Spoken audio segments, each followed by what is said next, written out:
Hello everyone. Now we will start with our first lecture, animal cell culture. So if you see the animal cell culture, it is like the culturing the microorganism, but we need to maintain high amount of sterility or decontamination area so that we can perform all other activities regarding animal tissue culture.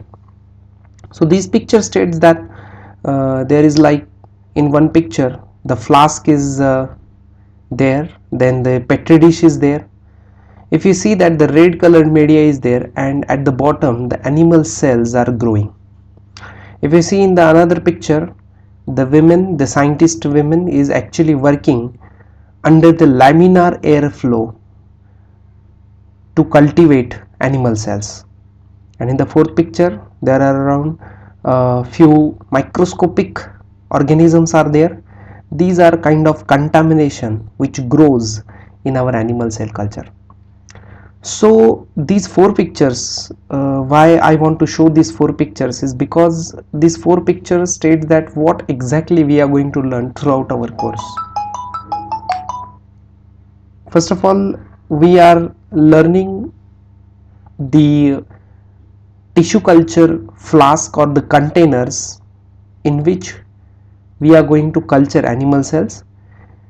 In the second picture we are going to see what kind of media are we going to use, or what different types of medias we are going to use for animal cell culture.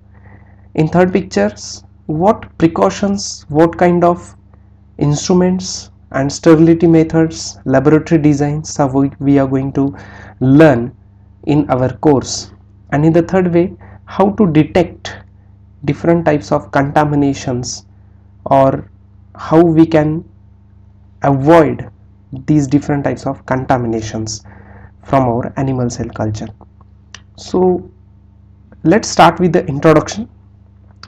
The introduction states that the tissue culture is the general term. It is the general term for the removal of cell, for the removal of cells, tissues or organs from an animal or plant and their subsequent placement into an artificial environment conducive to growth. So this is like what. So here we are going to see that the exact definition of animal cell culture. So in other aspect, animal cell culture basically involves the in vitro maintenance and propagation of animal cells in a suitable nutrient media. The suitable nutrient media is very much important, and that's what we are calling it as artificial environment. This environment usually consists of suitable glass or plastic culture vessels, is it, containing a liquid or semi-solid medium. So that medium that we are going to provide for animal cell growth, that supplies the nutrients essential for survival and growth. So the major, if you see the major development in the completely animal cell culture subject, or the animal cell culture technology, we can see that the first development was the use of antibiotics. Antibiotics is very much important. You all know that antibiotics, which is very important to resist any other bacteria to grow. So antibiotics which inhibits the growth of contaminants. So those which are contaminants in our animal cell culture, we are going to kill them with the use of any antibiotics. As far as we are making so much sterility during the preparation of media or during the culturing the animal cells, but apart from that we need to use antibiotics also. So second was the use of trypsin to remove adherent cells to subculture.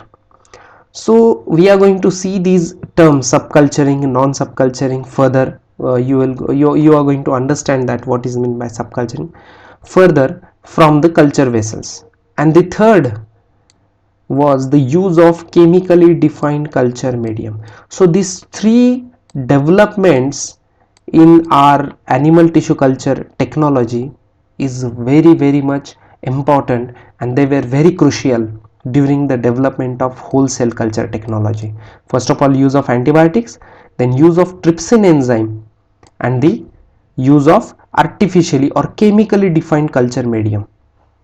So this artificially culture medium means that without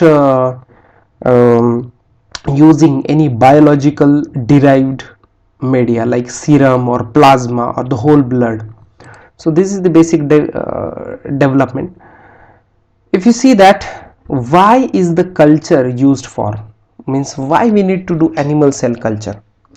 So there are again different applications are there, as I've told you before in a description of our syllabus, why we are doing this, or what is the applications of animal cell culture. If you see the first application, it is the best model system.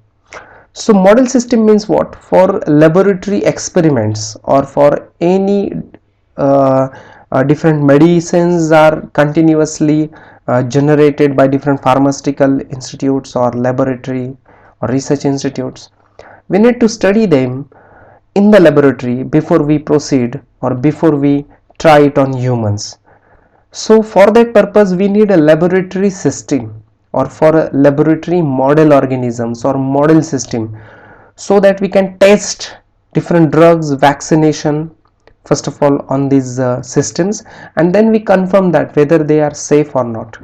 So this animal cell culture provides us a best model system to study basic cell biology, interaction between disease causing agents and cells.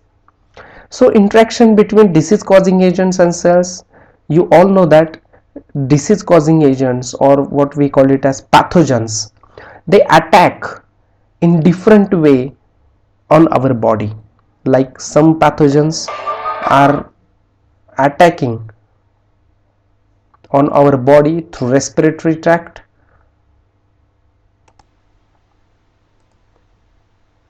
and the next point is effect of drugs on cells. So different types of medicines or drugs which affects adversely, positively or negatively, and that effects we are going to see under the model system experiments. Then the process and triggering of aging and nutritional studies. You all know that these all are related to medical field, and currently we are continuously reading so many articles based on viral infections and its interaction with the animals or humans. So we are going to use, or all the drugs we are going to use first of all in a model system, and then we can study on humans or on different organisms in the clinical trials. Next application of animal cell culture is toxicity testing. So guys, there are different types of chemicals which currently or routinely we are using in a pharmaceutical area or agricultural area, and we need to study them, whether these drugs are going to degradable by environmental organisms or by environment, or which is non-degradable. If they are degradable, how they are degrading, or in which system they are able to degrade themselves. So these types of study, whether once they enter in our body, then how exactly they are going to act, where they are going to accumulate in our cells, or they are not accumulating but they are accumulating in other bodies like water system or plant ecosystem or any other way. So such a kinds of testing we generally conduct in toxicity testing. Then again there are different adverse and toxic effects on whole body or whole organism, that also we are going to study in toxicity testing.